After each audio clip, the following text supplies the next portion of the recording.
What's up, guys? So I have something very important to share with you today. I have two friends that work in the Norwegian Department of Work and Welfare, okay? And so that means they work in Norway. So what they do is they're advisors that help refugees get settled into Norway. And these could be Muslim refugees, Christian refugees, but they help people that are coming in from really tough situations acclimate to Norway. And you may have heard a lot on the news lately about the bad things that are going on with the Muslim population in Sweden, which is right next door to Norway, and then also the UK. It seems to get talked about a ton. Well, talking with my friends here, it seems that Norway does not have anywhere near the type of problems that these other two countries are having. So in this interview, we talk about why they've been more successful, and you're actually going to hear some things that will really shock you if you've been watching a lot of the US news lately. Like, number one is, we hear a ton about Syrian refugees and how they're like the most dangerous people to be possibly coming in. Well, according to my friends who are advisors, who deal with this, been doing this since 2009, okay? They say Syrian refugees are actually some of the best and most easily acclimate to the culture there because they have very high education levels, and they see a big correlation between level of education and then also success rate with acclimation to the Western culture. And so a lot of interesting things that are coming in this interview and a lot of background about what their process is to help people get settled in Norway. Another big takeaway I want you to realize is that financial literacy is a huge part of this, okay? So this is why I'm so passionate about that. With Ideal CDC, the nonprofit I work with, we specialize in helping immigrants, so first and second generation, mostly from Mexico, Guatemala, and El Salvador, acclimate to the American culture. But we're just getting started, but what I've seen here is that after 7 years, they're saying financial literacy is one of the biggest components of success, okay? So we're going to bring some of this information to Washington, which, by the way, I'm going next week to go talk about these subjects, and I'll bring back some takeaways from there. But I want you to watch this interview and let me know what you think. I'll break down some smaller clips as well so that it's not as overwhelming because it is over an hour, okay? But I want you to really listen to what they're doing, how they're doing it, especially for any Muslim friends that I have. This information should really make you feel really, I should say, good about what's going on over there, but, kind of bad about what's going on in the news, because the news here is portraying things in a much different light than what I'm hearing from people that are on the ground in countries that are really doing a good job with acclimating a lot of these refugees, okay? The big takeaway is that what they're saying is a lot of people, they want to get out of their home country because for the same reasons that we understand that it's tough there and it's bad there, and they don't want to be involved in that. They just want to be somewhere where it's safe, comfortable, and they can live a happy life. And so please watch this, share with your friends. Let me know any takeaways you have. Leave me a comment. I would love to hear what your thoughts are, okay? Have a great day, guys, and hope you enjoy the interview. Thanks, bye.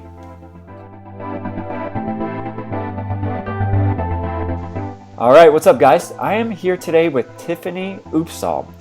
This is going to be a really interesting conversation because what she does is she actually works with immigrants in Norway, Arab immigrants specifically, to help them acclimate. And it seems that they have a much higher success rate than other countries have, such as Sweden and the UK. And it's a huge topic right now in the United States, especially with Donald Trump and what he's trying to do with really slowing down the immigration. So we're going to talk about what she does, how they do it, and hopefully take away some things that we can implement here that may be more effective for us in the United States. So, Tiffany, welcome. Thank you, and hopefully I opened that up well. But you can tell me a little bit more about what you do. That would be great. Sure. So I work for the Norwegian Department of Work and Welfare. I work at the county level. And what I do is I'm an advisor there. And one of the jobs that we do is we help settle refugees for the country of Norway. And they can be refugees from Arab countries, they can be refugees from many African countries, really, any kind of refugees that have received the residence permits.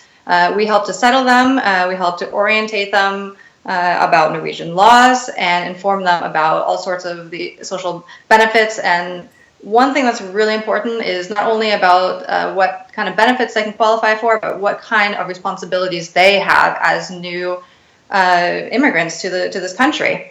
Oh, so, that's awesome. Mm-hmm. I'm so excited to actually dig into some of this. So would you say you work with mostly Muslim population or mostly Arab, or what's I would say that the majority of the refugees that we settle in our county probably do come from Muslim countries, but there are a lot of refugees as well that have, as far as religion-based backgrounds go, have a Christian background as well. Okay.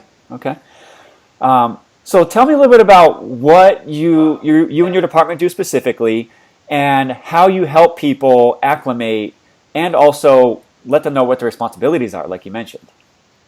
hmm Yeah, and that's really important. What we do is we have a very tight contact with both the Norwegian Directorate for Immigration as well as the Department uh, for Diversity as well.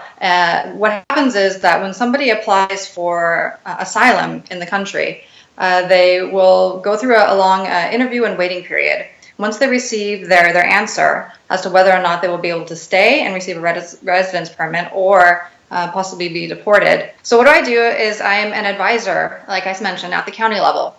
And when we receive notification of a refugee, and that can be an individual, it can be a whole family, when we receive notification that they're ready to be settled, which means that they have received a residence permit, we try to get everything ready for them as far as housing, as far as schooling, as far as being able to kind of map out what their whole situation is. So let me ask you. Let me ask you right there.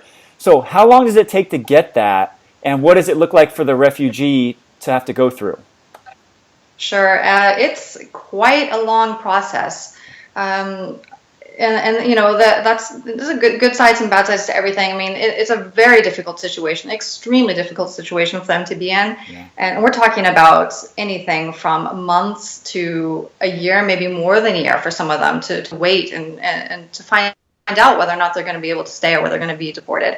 So it's very difficult, but at the same time, we trust that the Directorate for Immigration is really doing a thorough job, or doing the best job that they can to try to map out who these people are, where they come from, and what their stories are. Yeah, so that's what the big topic here is, quote unquote, extreme vetting. You know, that's what Donald Trump, our new president, is talking about, that he wants to make sure any refugees go through extreme vetting before they land here. You're saying a month to a year for that process for you guys. Do you know anything about that process that the director uses? Well, it is. It depends a little bit, on the individual. Whether we're talking about an adult that's traveling alone, whether we're talking about a family with small children. They can also be unaccompanied minors as well. So they really try to take into consideration that individual's situation as well. Because obviously you need to try to work through these cases as quickly as possible, especially in those cases where you may have unaccompanied minors traveling and fleeing on their own. As far as what the process is, we don't know too much about the details about what goes on in the actual interviews that they have with the police, the interviews that they have with the Directorate for Immigration, but generally what happens is when they come to the country, they are registered and they go through a process, several interviews. This isn't just one, an interview of 20 minutes and that's it. This is quite a lengthy process where they try to cross-check stories. They do different kinds of tests as well as far as trying to determine age. And really, they try to do the best they can to try to find out. But, there is the whole issue with identification of whether or not you can really confirm that the person is who they say they are. Details, I'm sorry, I don't have too much on that, but I know that it's quite a lengthy process. They submit their application, they go through rounds of interviews, and then there's quite a long waiting period for most people where they sit at a reception center. And that can be, like I said, for months. It can be for a year or more until their cases are decided. Okay, so a couple things there. So they take each case separately, like it's not just a one-size-fits-all process. They look at families or minor children or adults on their own, and they have different processes for each type of situation. Sure, and they will also try to, take into consideration the reasons, of course, for why they fled, what kind of protection they may or may not need. They want to take into consideration the truth of the story, if what the person is telling them is true. They also have to take into consideration the route of travel. If they've traveled through other European countries first, maybe they need to be sent back to other European countries as well. Wow. So there really are a lot of factors which go into each case. If you do have, like I said, like an unaccompanied minor, they will try to process those cases as fast as they can. Yeah. And for families, they will try to see their cases as a whole, instead of they don't make one decision for the parent and another decision for the children. That would be very unfortunate. They try to take into consideration the family unit as a whole as well. And also we need to remember too that a lot of the maybe single adults that do come by themselves may have a family back home that are waiting for them to let them know how their cases are decided, that may be reunified with them in the future. Yeah, that's awesome that they're doing that. So you said they stay in a place like a holding center. Is that like one big place where everybody lives? Is it like an apartment complex, or where do they keep people, and how do they make sure that they really stay there and make sure they get through the process without any hiccups? Sure. Well, again, it depends on the individual's background. When they first come to the country, they usually stay in a more of a temporary reception center until they can be registered and go through some of their interviews and have their applications submitted. Once those steps have been fulfilled, they usually move to a more semi-permanent reception center, and again, they will have separate reception centers for minors under 18, and again, for those under 15 years of age, they might have them sent to different areas depending on how big of a family or if they're traveling by themselves. So all of these things are taken into consideration. Wow. So is it like a gym hall where everyone stays? Like, that's kind of the first thing that comes to my mind. I don't know if it's rational or not, but that's what I see in my head. I'm not quite sure how the first reception centers are as far as when they first arrive to the country, but it's not necessarily what you would see on TV where there's tents or a gym hall or anything like that. Usually, we're talking about that the families would have the individual rooms, or that maybe people that have traveled by themselves might have to room with several other people, but sure. We're not talking about big gym stalls with tents or anything like that. We're talking about reception centers that are made for this purpose, and it can be a combination of housing, as far as like more dormitory style housing. If you're talking about people that have traveled by themselves, maybe younger, young adults. It can be a mix of apartment housing as well for the families. Once they move to the more semi-permanent reception centers, that will, and that's, when they're waiting for their applications their cases to be decided, most likely they're living in a more apartment type setting or a dorm type setting. Okay. It's just, I really want to paint the picture of what it looks like for refugees to come into Norway, because you guys have had a much more successful process of what it sounds like than other countries. So I really want to get the details of the picture. When people come in, are they, before they're through the process, do they have pretty much free reign in the country, or are they limited to what they can do and where they can go, or how does that work?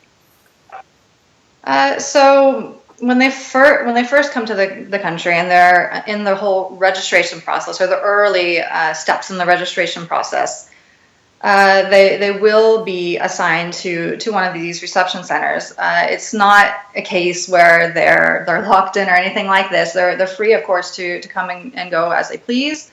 And of course, it will be in their best interest to stay in the area if they want to be able to fulfill all of these steps they need to in order to have their applications submitted.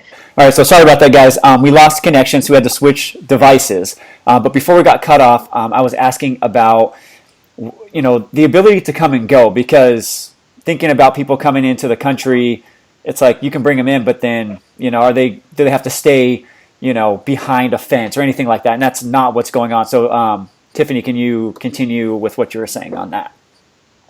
Sure, right. And it's not like they're behind a fence or anything like this. Once they are registered, or earlier in the registration process, like I said, they might be in slightly larger facilities. But once they move into the more kind of semi-permanent facilities, they're registered, their cases are pending.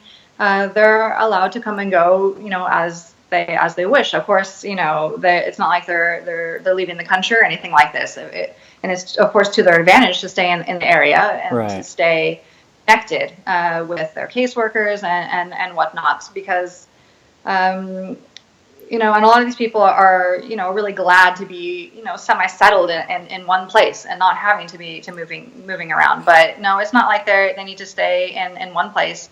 At the reception centers, they have probably a room, they might have an apartment, and they try to move on and with daily life, grocery shopping and whatnot. So, but one thing that will be slightly different for them versus maybe a refugee that has received asylum, that has received a residence permit. While their cases are pending, they will have limited access to certain things, limited access to healthcare benefits, limited access to certain pensions and whatnot. But all the basics, healthcare and allowances in order to buy foods and whatnot, and all the necessities, those are there. These are, of course, what we consider basic human rights. So, yeah. So they actually, when they come in, they actually will get some sort of not income, but yeah. I mean, is it really an income from the government to survive on while this process is being figured out? Mm-hmm. They do receive small allowances, and I can't say too much about what they're receiving when they're in the reception centers. I can really only speak for what they receive once they are settled in the counties. But what I do know is that, as long as they're in the reception centers, they do have allowances. Different centers might have different, as far as the how much they're receiving. Some may, also provide them with different amounts of necessities, foods and clothing and whatnot. So it kind of varies, but this will also vary in the counties as well once they're settled. But we make sure that they have the basic necessities, and that's clothing, that's healthcare, everything they need to live. Okay.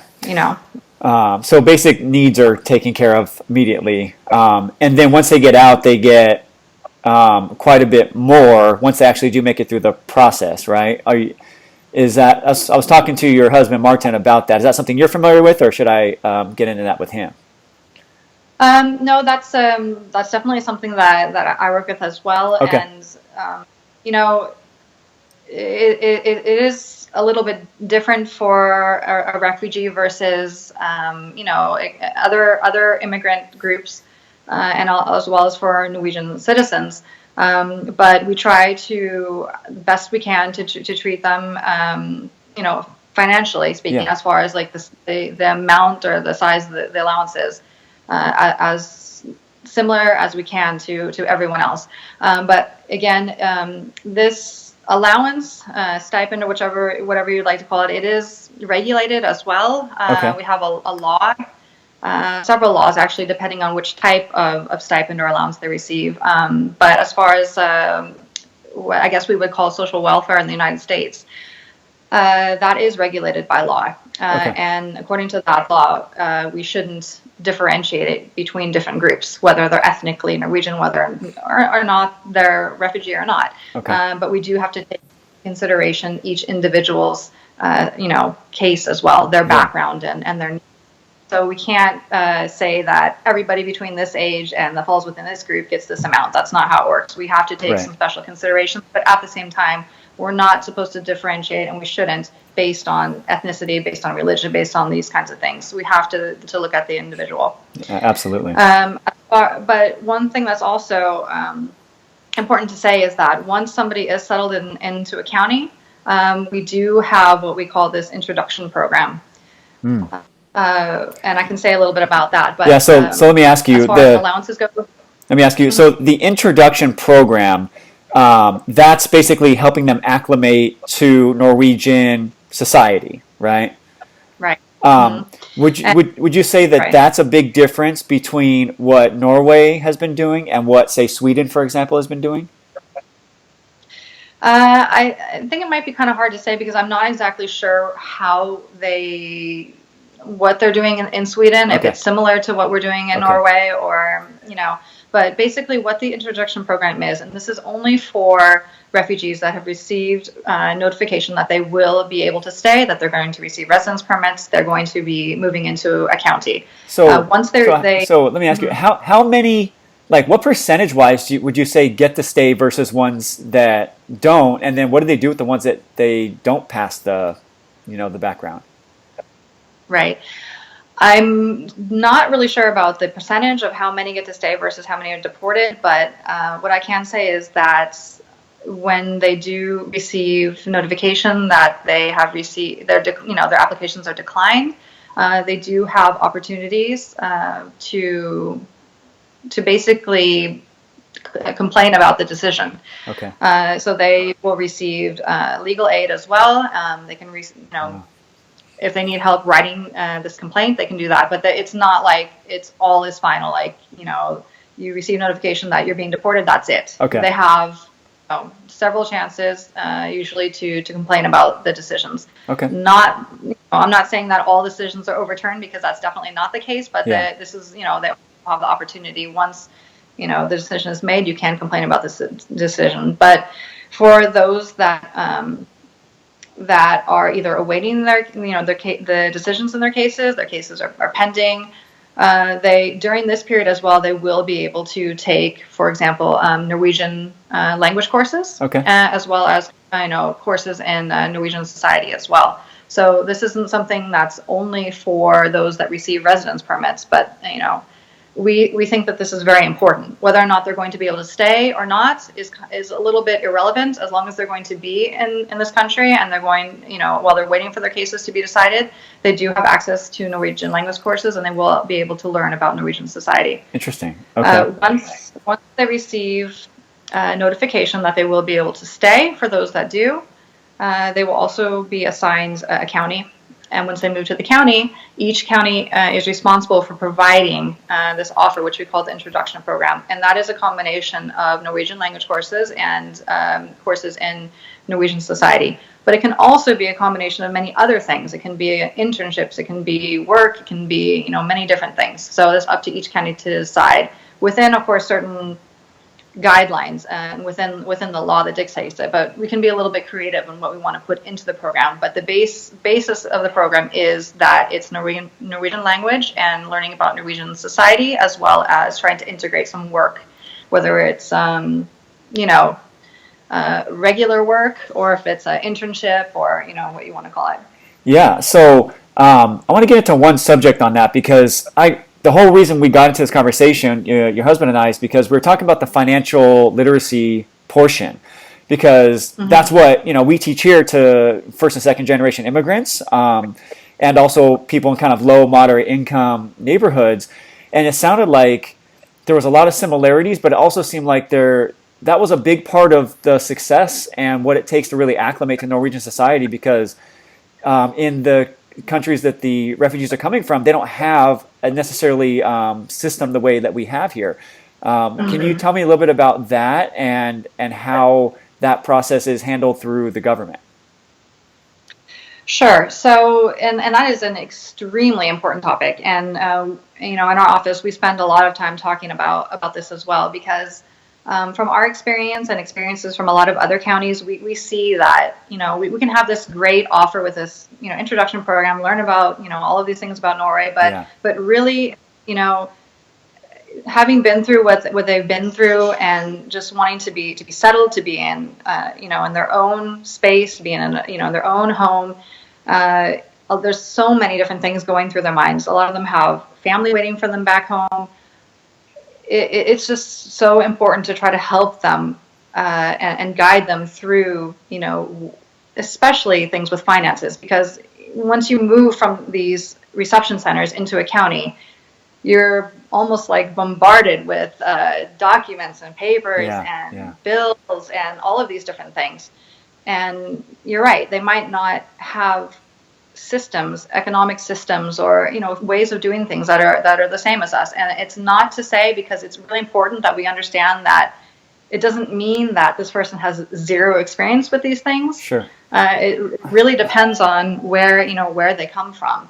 But in most cases, their systems are going to be built differently than ours. And if they aren't able to find out or to navigate through all of these papers, they have a really, really hard time concentrating on this great introduction program. Right. So it's not until we help them understand how a lot of these things work in Norway that they can then be able to kind of, as we say in Norwegian, kind of lower their shoulders and focus on what needs to be done, to focus on the road forward. Like I said, they have a million other things running through their minds, getting settled into their home, trying to get their family reunified, with them. And like I said, bills coming. So we try to, best we can, and based on the individual, really explain on a very simple level how things work in Norway as far as finances go. And you really have to take the individual into consideration.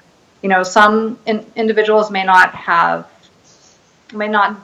be illiterate, may have not had any experience whatsoever with money, with more on like a barter system, may have lived out in the countryside somewhere. And then you have a lot of people that they have master's degrees and they've been through this before. They don't, they need very little guidance to be able to succeed. So it really varies. We're talking everything from start to finish. So it really depends on the individual. Yeah, that was something we were talking about is like, once they do get through, apparently they get money put in their bank account, right? And it's equivalent to about, $4,000 a month is what I was told. Is that correct? Well, and that would be prior to them starting in the introduction program. Oh, prior, okay. Yeah, because what happens is the majority when they're being settled into the counties will be will be unemployed. Most of them don't have a job. On arrival. So as far as social welfare goes, those are kind of like the standard rates, I guess you can say, for somebody that doesn't have any income. But we have had cases where individuals have had connections with different employers that have had internships and whatnot. So it really, again, depends on the individual. If somebody has an income before they're settled, then of course those rates will be different, or they might not be might qualify for those. But once they start in the introduction program, then they will receive what we call the introduction stipend. So that is a different amount, because what we tell them is that this introduction program, that is your job. This is a full-time job, because it is. In Norway, full-time is 37 and a half hours. It is a 37 and a half hour a week job. Wow. Okay. If you come every day and you do your job basically, then you will receive your full salary, and that is quite a bit more than the social welfare. It is about it's about 3 times the amount, roughly. 3 times the amount. So what's the difference between the two, like dollar wise? Like if you're gonna equal it to dollars. Mm-hmm.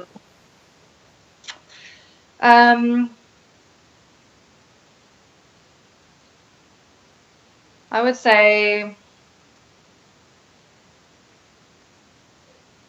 just your best guess. I'm really not sure. I'd have to calculate it out. Or it's probably better at that stuff. No big deal. Because again, it's hard to say, because we're not allowed to give out standard rates based on, like I said, certain groups. We really have to take into consideration the individual. Okay. But as far as the social welfare rate goes, the introduction stipend is about 3 times that amount, roughly. Okay. So you're saying, like you said, you're going to get some people with master's and doctor's degrees. So if they're advanced like that, they may spend less time on the financial literacy portion. Sure. Right. Of course. But some people come in and they say, oh yeah, we're going to put money in your bank account. And they say, well, what's a bank account? It says, well, you just use your debit card and you go take money out of the ATM or the bank. And they say, what's an ATM or what's a debit card? Right. And they say, well, it's a card, you put your PIN number and you can just go get money. And they say, well, what's a PIN number? So you have to really take it down to the basics for some people. Would you say that's a good portion of the people coming in that are at that basic level versus like the higher educated level? What would you say as far as that's concerned? I would say that most adults have a working knowledge of how banks work and know about PIN codes and how to use, internet banking and whatnot. where the challenges lie for us, and I can't speak for, of course, for everybody, but our experiences, the challenges are for the minors that are 18 and under, that maybe haven't had experiences before with money in general or at all, and a lot of times you will have to take it down to that level where you have to explain that you have this thing, a bank account with a card and whatnot, and it is quite challenging. Another group that may be quite can have challenges with this are maybe some of the women from certain areres where they haven't had access to school, they haven't been able to work before, they've been at home. That's also a challenge as well. But a lot of the refugees that come that have any kind of education, they pick stuff up so fast. They had net banking or internet banking, and they know about things. But a lot of the things that are kind of maybe different in Norway are billing procedures. As far as receiving bills, and then what happens if you don't pay. This is a challenge, I would say, for it was a challenge for myself coming from the United States to Norway and having to learn all these things again, because certain things do operate differently here than in other countries. Interesting. That's interesting, because in here we have a pretty clear billing system. In the United States, if you don't pay, you get a late fee, and if you don't pay within a late fee, then it goes on your credit, and then you have to get extra fees and all that. So it's different than that. How's it different there? Well, the general kind of theory behind it works similar. It works the same as it does in the United States, but everything is called something different here. Okay, so gotcha. Maybe I don't. If I don't pay my bill, I might get a letter from a company that I might owe money to the cable company, and they hire somebody else to get the money from me. And then, this is foreign to me because I've never heard who is this person or who is that, Right. And get a stack of letters in the mail. And this is what from our experience, can be confusing especially for the, the younger unaccompanied minors, or for people that just don't have a lot of experience with it, is that, documents are coming, papers are coming in the mailbox. Who is this? And, figuring out how the system works, who is, this creditor, and what do they do? And what happens if I don't pay this one? And how many chances, how many different, warnings do I get before I have to go to court and things like this. So. Gotcha. So this program involves multiple different departments. Is that correct? It is structured a little bit differently depending on the counties. It's really kind of up to the county to decide how to structure this program.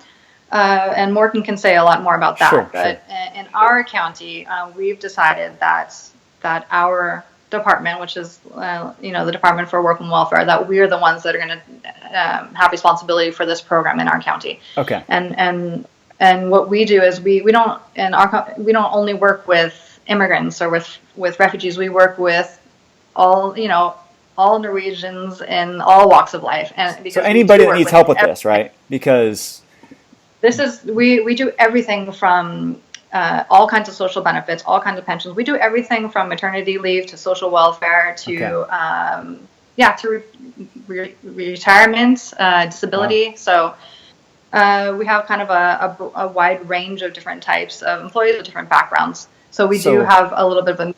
Mm-hmm.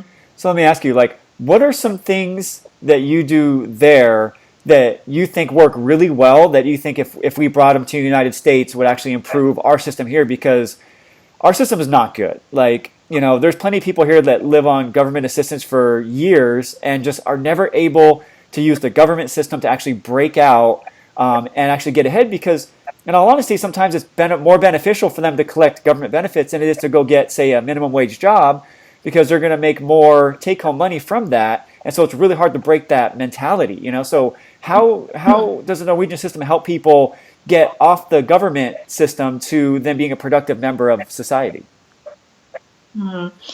And we're not perfect in any way, shape, or form. We have a lot of the same challenges that that you have also in the U.S. There is, maybe a gray zone where somebody can ask themselves, why should I go out and get a job when I can continue to do this? But, we try not to differentiate, between different groups. But, we have to, I think our whole kind of ideology is based on that you need to see the individual. You can't place everybody in one group or place them into different groups. Yeah, that's you need to important. think about the background, and you need to try to motivate them. So is that all through like And interviews, or is that like intake surveys, or like how is is that a person decides where they're at, or is there like an actual process? Like how does that work? it depends again on the individual. I know I say that a lot, but that's kind of that's kind of like how we operate. But as far as refugees go, we try to focus on very, very what we call tight follow-up. So Okay. we try to have very, very tight contact with them. So what does that And look a lot like of them, then? yeah, I mean, it can be a meeting at our office. We can go to home to them and meet with them there. It can be once a week. It can be 2 times a week. It can be once a month. It can be Okay. once every other month. But especially in the beginning, right after their settlement, we have meetings almost daily. Wow. Okay. So we do go home to them a lot, because it's really important to understand how they live and what their needs are. We have a lot of meetings, where we sit at a desk and talk with each other. We can talk on the phone, but our objective is that we need to have a lot of contact Okay. as often as possible, as often as it allows. And we're like everybody. We have a lot of work. We have a lot of things to do. We can't Sure. always meet as often as we would like, but it's important for us to hold very close contact with them. We have meetings with the individuals. We have meetings with the school. We have meetings with doctors, whoever might be important in their lives. Oh, wow. Okay. Mm-hmm. So what do you think the difference is between some of the refugees that come in that are successful versus the ones that are not? Sure. I think a lot of it, again, has to do with motivation. If somebody is motivated and they really do want, they want a new start, they want to make something of themselves, they will usually find a way for that to happen. I think we really provide an opportunity for a good start. I think it could be a little bit better as far as what we offer. Sure. As far as the length of the program and what kind of classes. What's the length of the program? It can be 2 years. Wow. We can extend it as well. Wow. Okay. But it can be as little as 600 hours in the course, but very few people are done after 600 hours. A lot of people will go between maybe a year and 2 years, and we do have some cases where we extend them for a third year. So it's a minimum of 600. 2,000 hours is pretty much a year worth of time at like full time or so. So up to 4,000 hours of training and acclimation to help them get up and running in the country. Wow. Okay. But I would say that, and I think the consensus now is that we see that for a lot of people, this isn't enough. Really? If you are going to start, if we say from scratch, if you are illiterate and you've never gone to school before, that's not going to be enough time. You're not going to get a full education in 2 years. Right. So it depends. And I think we could be a lot better as far as being able to offer a little bit more. But there are a lot of people that complete the program within a year, within 2 years. Like I said, maybe, and that kind of brings me to my next point, which is that another factor for success is definitely previous education and work experience. That it really makes a big difference. If you have gone to school, if you've gone to high school, if you've gone, to university, if you've worked before, you can usually pick up the language a lot faster. You acclimate a lot faster as well. That's interesting. Yeah, makes a lot of sense. So is entrepreneurship, or say immigrants starting their own business, is that a big factor there? Because immigrants here start about twice as many small businesses and have a lot higher success rates, even without a high school education, than even people that were born here. Is that a big factor there? I think as far as, my experience, I think that comes a little bit later in the process. That would be after they finish their introductory program and maybe have settled a little bit more into the county, have decided maybe where they want to live in the country. Okay. And again, it really depends on, I think a little bit with educational background as well. It hasn't been, with regards to a lot of the people that I've worked with, hasn't really been a factor yet. But we have settled a lot of refugees in the last couple of years from countries like Syria, where a lot of them have higher education, which a lot of them have university degrees. Okay. That are a bit more capable of being able to maybe fall into that type of position where they can start a small business. But I think it would be a little bit more difficult for some of the other groups that we settle. So but Syrian again, refugees, I think that's a little bit. you're saying Syrian refugees are some of like the higher, like more advanced. I don't want to say higher quality because they're all human beings, right? I'm sure there's a lot of good human beings, but Syrian refugees have some of the more advanced education and seem to be some of the most successful, is what you're saying. I think and not to generalize and Sure. set people into groups, but as far as, and I can't speak for everybody, but as far as our county goes, we have really good experience with settling individuals from Arabic countries. And some of the Arabic countries, which can include Syria, have maybe educational systems which are a little bit more similar to those of ours in the West. Okay. And a lot of the individuals that we've settled from those areas have had education, have degrees. So it is a little bit easier for any individual that has education to assimilate. Absolutely. You're able to kind of, and that's, has nothing to do with intelligence and more to do with Sure. life experiences that, so. Just the news here portrays Syrians as probably some of the more risky refugees, So yeah, I hear that a lot. Yeah. Yeah. It's really interesting. Personal experiences through work here, that a lot of them do have education. It Sure. hasn't been a challenge. It's a challenge, not a specific challenge with any particular group, Yeah. but we have noticed that it helps to have an education, and quite a few of them have had that. Yeah. Okay. Awesome. That's really interesting. So, how many refugees does Norway take in per year on average, would you say?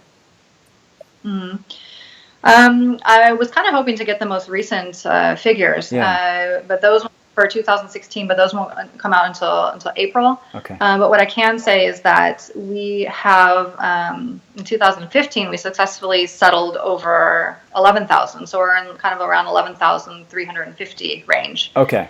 There are, and that's not saying that that's how many people have had their applications approved. That's how many that we in the counties have been able to settle, to take from the reception centers and settle into the counties. And that was an increase of almost 50%. So it was an increase of around 46% from 2014. Wow. What had happened is that we saw the need was just growing and growing and growing, especially with the situation in Syria. And we were, received quite a few letters from different departments saying, look, guys, we really need to step it up here. We know you guys are doing your best, but we need to take in even more. And, a lot of people were a little bit shaken by that. And how are we going to, how are we going to be able to do this? But everybody really kind of pulled together and we were able to do that. 2016, early prognosis was that we were going to have to take in 3 times that amount, 30,000, 40,000, and it would kind of just skyrocketed. It ended up not being anywhere near that number. Okay. And there are reasons for that, but so the numbers for 2016, I think, are slightly lower, but then again, we had such a large amount of individuals waiting at the reception centers that had already received their notification that they would be able to stay. Yeah.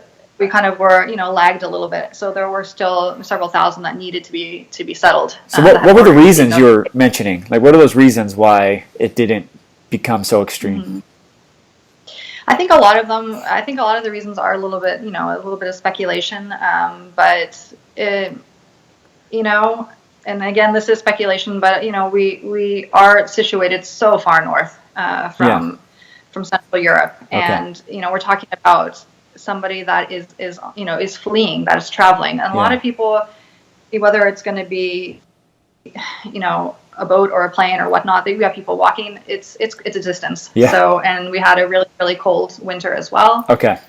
Which that makes sense. I think maybe a lot of foot traffic as well. And I think that we've had a new government come into place that have sent out really strong signals that it's not like we're just opening the borders to everybody, you know. Okay. So I think a lot of people kind of heard that message as well, but it's kind of speculation. We don't really know, but the prognosis was that we're going to need to take in 3 or 4 or 5 times the amount, and now it was really cut back. So Okay.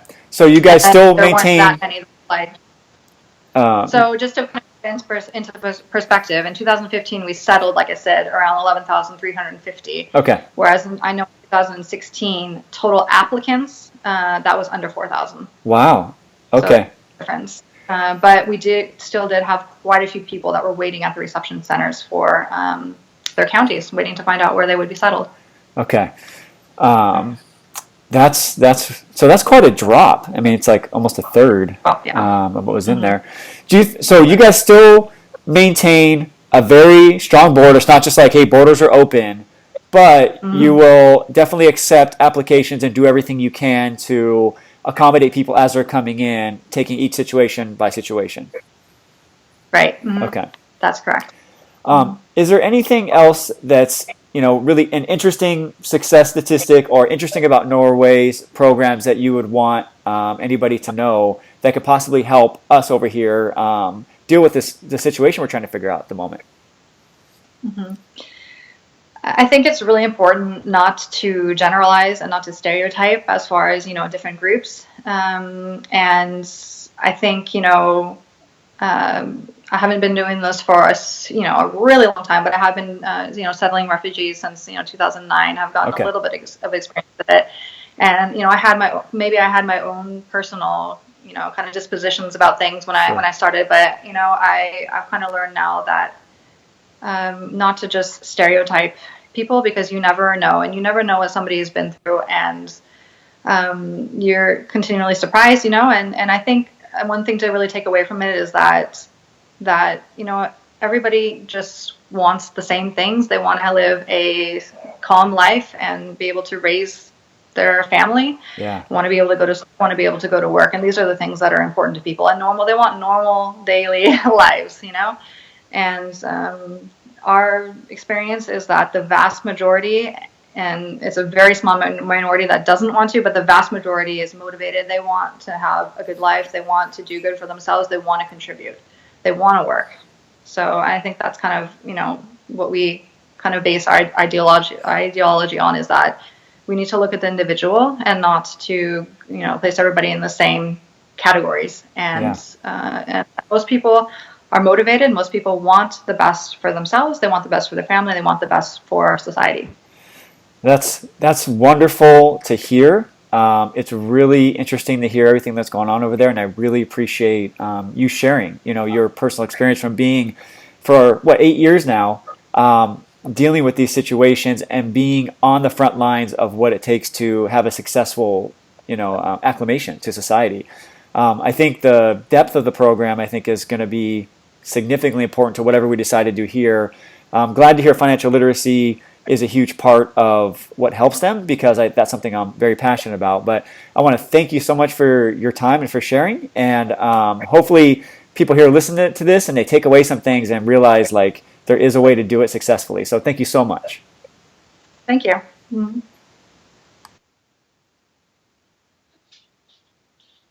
All right, welcome back, everybody. We have Morten Opsahl here, and he's a financial advisor in Norway that actually works for the government. So he specifically helps people, not just immigrants, but also the normal citizens there, acclimate and learn what they need to know about their finances so that they can be productive citizens. So we're going to dig into a little bit about what he does, how he does it, and how we can take away some of their concepts and apply them here. So welcome, Morten. Thank you.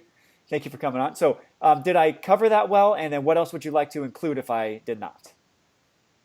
I think you cover it pretty well. We work with, or I work with, all citizens in the country, refugees included. Okay. So tell me about the department you work Help. for, what that department does and how it integrates with the refugees there.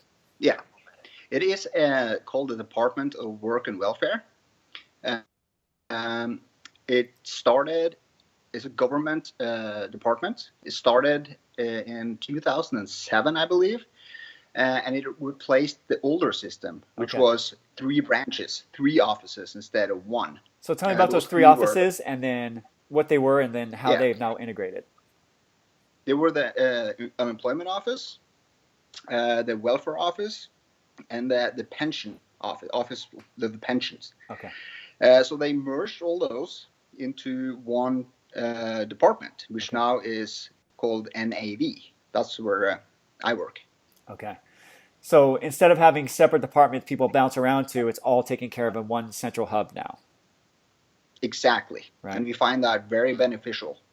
We can follow a person from, if a person comes in and applies for welfare, we can follow that person, find the person a job. We can help them seek medical care if that's needed, psychologist. We can do the whole process to where the person is back in a full-time job. Well, so you determine if someone you say, hey, this is not a financial issue, this is like a mental health issue, and you refer them out if that's the case. If I discover that it's a mental issue, Yeah. then I definitely will recommend the person to contact a psychologist to get help. But Interesting. my main goal is to help the person off welfare Okay. to be self-sufficient, and it's very, very, very important that you take care of different issues at the same time to reach the goal, which is work, permanent work. So tell me about that. Like, what do you mean by different issues at the same time? There can be several issues. If a person comes in, like a person 22 years old, I'm just giving you an example, doesn't have a job, live in his parents' basement, no money, dropped out of high school, no experience. So the first thing we start with is the money issue. They need money. The law requires us to check and see if they're eligible for benefits. Okay.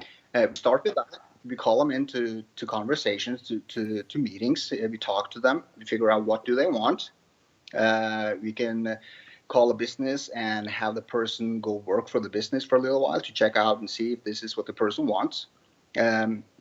Sometimes if they have like a gambling problem, for example, we contact a psychologist. We encourage the person to see a psychologist or a doctor. So you work with several things at once. Yeah. In the same building. You play on people's skills. Like my colleagues, they know more about one issue, about work, for example, than I Yeah. do. I Yeah. know financial advice, and so you kind of play along, and yeah, that's pretty much what we do. Okay. That's awesome.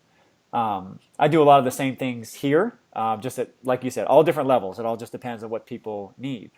So, Yeah, question for you. I want to dig in specifically into the refugee situation because that's a big topic over here. yeah. And I was just speaking with your wife, and she said financial literacy is a huge factor in success. So, can you tell me about some of your experiences with that? What that looks like, and then what you're seeing from people coming in as and mostly Arab and Muslim refugees. Is that right at this point? There are Christians, there Okay. are Muslims, but like Tiffany said, there are huge individual differences. Okay. It depends on age, it depends on culture, it depends on experience. Yeah. So for refugees from some countries, they're actually pretty well. They know the system pretty well. So what countries are are those? I would say that, as I said, it's very individual. Okay. A person from Africa can be very good, and Sure. a person from Syria can be the opposite. But Right. I would say that lots of people from Syria are actually pretty good, because they lived in a society before where, which was semi-Western at least. They had a banking community. I mean, they lived in a kind of a Western society. Yeah. So my experience is that they actually learn a little faster, or they actually have the knowledge from before.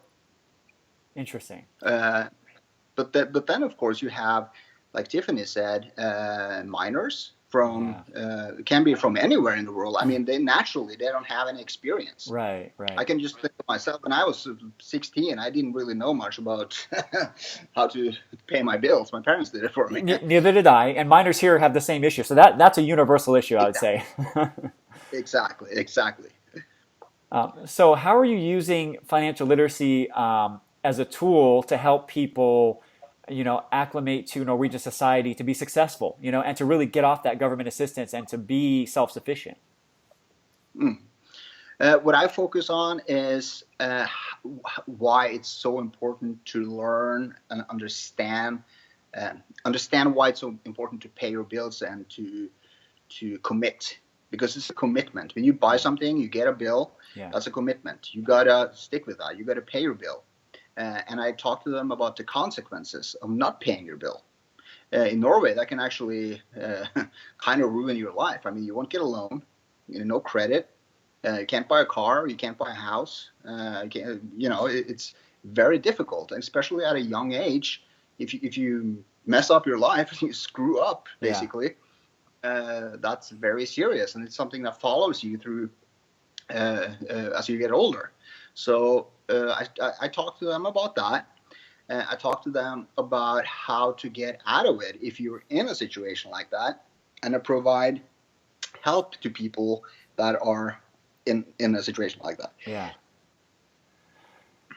So when you what is your say if you have somebody that comes in and it's part of like a 2-year, anywhere from 600 hours to 2 years right now is the acclimation program, right? To not only financial but other aspects as well, as far in Norway. Like, what does it look like that someone new has to come in when it comes to being, getting good financial guidance? What does that look like for you guys, and like how do you lead them through the process? Well, the first thing we do is that we start with a budget. Okay. What do they spend money on? What do they need to prioritize? And how do they actually pay their bills? I work with Tiffany, my wife. She sells them. So we sometimes go to the bank with them. We help them set up a bank account. As I said, we do the budget process, and we talk about income because income is kind of the key here. Right. But like when we talk to them, it's kind of early in the process. They're still in the introduction program, so it's a little too early for them to go out and get a job. But we try to prepare them for what's coming. Okay. And after they're done with the program, we still follow them. We encourage them. We make sure that they get a job or they get an education. So how long do you typically follow up with them on those things? As I said before, very individual. Okay. It's up to Sure. the individual. But that can be from some people don't need very much guidance. I mean, they adapt pretty fast. Okay. Others are a little slower. Okay. So you gotta follow them closer. Okay. So a lot of things, again, I'm going off things that we hear over here in the media, right? Because we don't always get the full story. But from what we're hearing is that you're very close to Sweden, correct? Yeah, it's a neighbor. Yeah, so Sweden is a neighbor, and Sweden is having a lot of problems with a lot of the refugees they took in because it doesn't seem like they have as good of a program as Norway does. Is that true, first of all, and what are you seeing as some of the differences, or what are you hearing over there as far as what's actually going on? We hear probably pretty much the same as you guys hear in the media in the United States, but naturally we're closer, and the press, they compare the programs in the news, so you kind of see the differences. The main difference with Sweden and Norway, because like you said, Sweden, they have their share of problems. There are ghettoification in major Swedish cities. Many Swedish politicians are concerned about that. They also see like parallel societies where some groups of refugees live their own lives. Wow. Parallel to Swedes, and there are concerns because I mean that kind of shows that the integration process hasn't been successful, or at least good enough. Yeah. So they're concerned about that. But the main reason why that happens, as far as I know, is because Sweden accepted way more refugees than Norway did. Okay.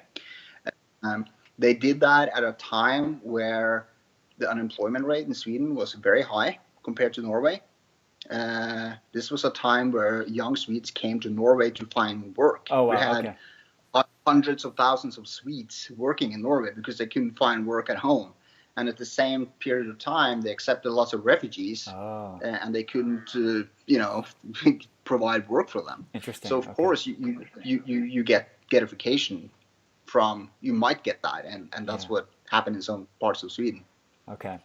So the lack of jobs, available jobs, on top of the integration, you think might have been a combination to where some of the immigrants felt they almost had to rely on their, they couldn't integrate. They had to rely on their own culture to try to survive and just figure out a way to get by, essentially.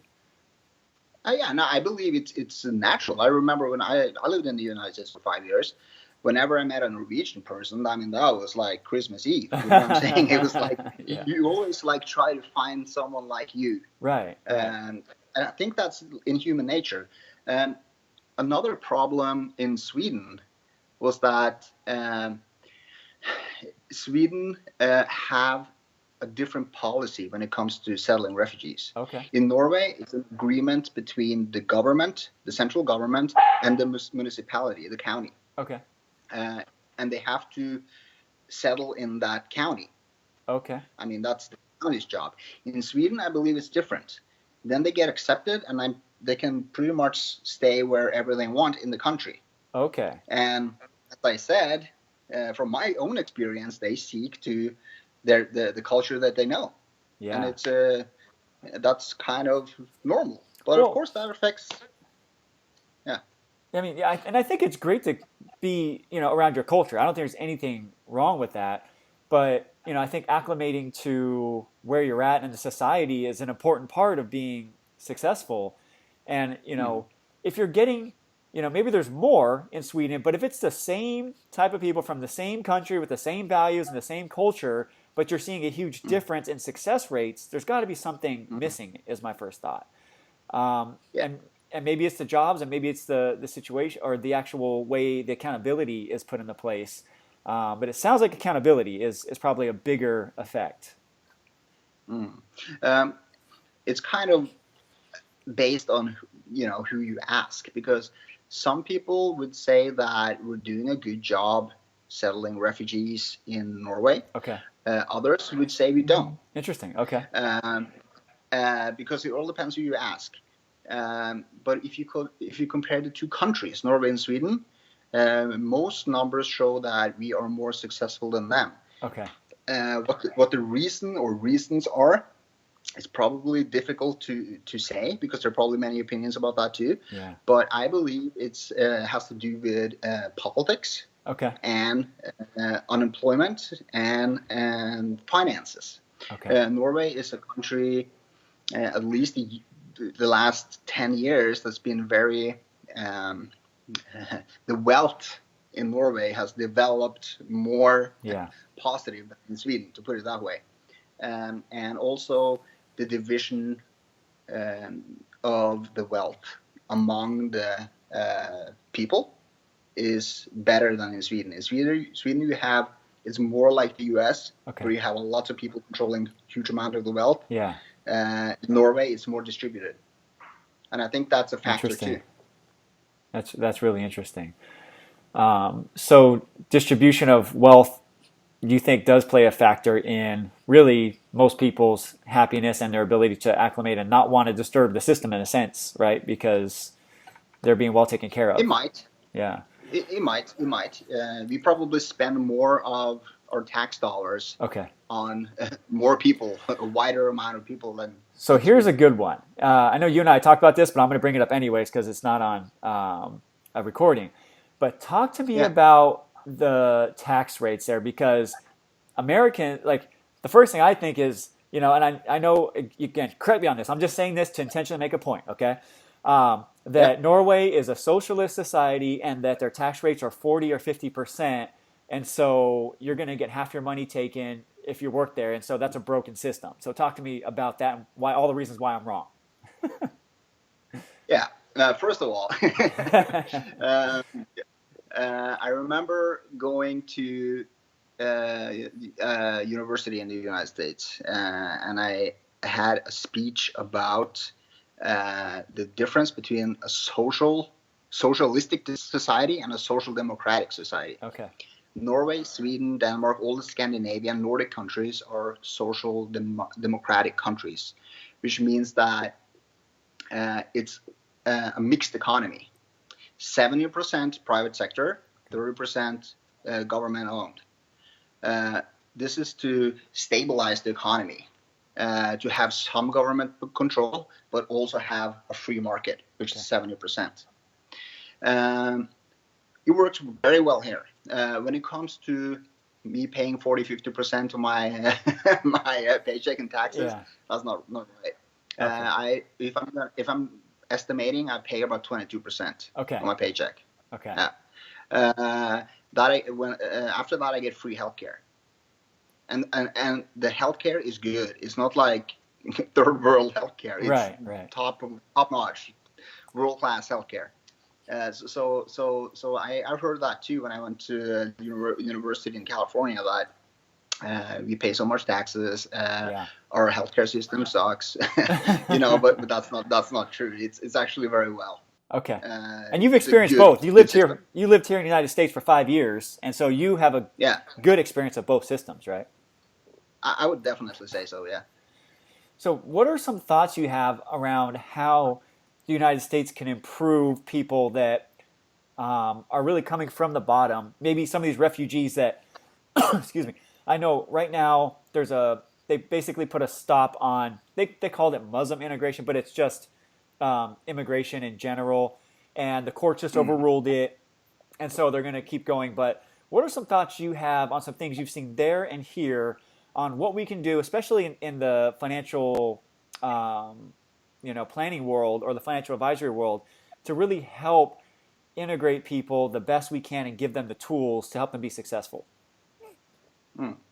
I believe, first of all, that financial advising, like you said, is a key factor here. They need to understand how a modern Western society works, how to pay your bills, how to budget, how to get an income. There are so many though key factors here. That was just one key factor. But also language, of course, learning about society in general, extremely important. And I believe that if you provide that, I mean, it should be easier than if you just leave people, on their own, and good luck, Yeah, the chance for success will probably be much higher. Chance for success will be, absolutely. So, we're hearing about a lot of violence going on in Sweden with some of the refugee cultures. Is that same thing going on? First of all, do you think that's true? And second of all, are you seeing similar things in Norway, or is it different because of the ability to integrate, for example? We don't see a lot of violence from people, from refugees. I mean, of course there are episodes. There will always be episodes. Right. But we have also experienced way worse from our own. I mean, a few years back, a crazy right-wing guy killed 69 young kids at an island outside of Oslo. Wow. And blew up government buildings, So it comes from both sides, if you can call it sides. Right. You know what I'm saying? So I don't think we don't see we don't have a huge terrorist threat hanging over Norway. Okay. As of course there are some issues, of course, always, but not like you hear in some media. Right. That it's if you go to France, for example, they have other issues, but don't forget when it comes to France that they are an old colony power. Okay. They had colonies all over the world, and the people that do this are third, fourth generation immigrants that was left by the French society to themselves. Okay. This is not fresh immigrants from Syria or Iraq. Yeah. This is the French government's, problem from a long time ago. Okay. I would say. Yeah, gotcha. But do you think it's true what we're hearing over here about what's going on in Sweden about the increase in violence since they've let in a lot of refugees? I'm sure that I've heard episodes in Sweden. I mean, you have in Stockholm, a district in Stockholm, there are massive challenges there. Also in Malmö and Gothenburg, Yeah. They have some issues. I don't know how big those issues are, but I just know that they have bigger issues than we have here in Norway. Okay. Yeah, just, again, there's always those people that blow things out of proportion. That's why I'm trying to ask for somebody who's living in a society, very close by, who's done these things successfully, what the real story is, because, here there's a big, I don't want to say it's a 50-50 split, but we both lived in San Jose for a while in Northern California. And at Berkeley, there was a gentleman named Milo Yiannopoulos that was going to go speak about a week or two ago. And there was riots, to keep him from speaking. And a lot of things he speaks about are what's going on in the UK, because he's from the UK, and what's going on in Sweden with the Muslim population and Muslim immigrants, and the amount of violence and really, I guess, targeting that he feels, towards, because he's gay, and also towards the treatment of women. And so he talks a lot about that, and it's offending a lot of people. And what he says is, in Sweden, they don't actually take police reports with people's like ethnic backgrounds, so that there's no actual statistics available about what's going on. So that's why I was asking about, like, what are you seeing being a neighbor, like, if that's really true, and if that's anything. Well, I remember when you brought up ethnic background. Yeah. When I came to the U.S. and I had to fill out a form before I was admitted to San Jose State, that was something I reacted to. Ethnic background. Okay. I've never seen that before. Okay. Never, ever. We don't have it here. They probably don't have it in Sweden. That's a question you can ask here, your ethnic background, because that shouldn't matter. Interesting. That's kind of the ideology behind it. Yeah. That's a really interesting point of view, because it's on everything you fill out here, right? When it comes to any sort of survey data, like, you always have to put in, and, Hispanic can be a bunch of different things. It could be, Mexican, Guatemalan, so that's all one. Caucasian can be Middle Eastern. It could be, anywhere from Europe. It could be a lot of different things, Canada. But it's not about ethnicity, but it is about culture, right? And the type of culture people come from. But what you're saying is the reason why it's probably not reported is because that's not even a topic that's brought up there, it is here. It's not like the police don't ask because they're so pro-immigration. It's because they never ask that question ever. Yeah. That's probably why. That's really interesting. That's really interesting, because the way it's spoken here, it's like such a shock, but it's not part of the culture there to even bring that up, which is why it's not a statistic that is of concern. Absolutely. So like, I've never heard that gentleman speak, really. Okay. But that you mentioned.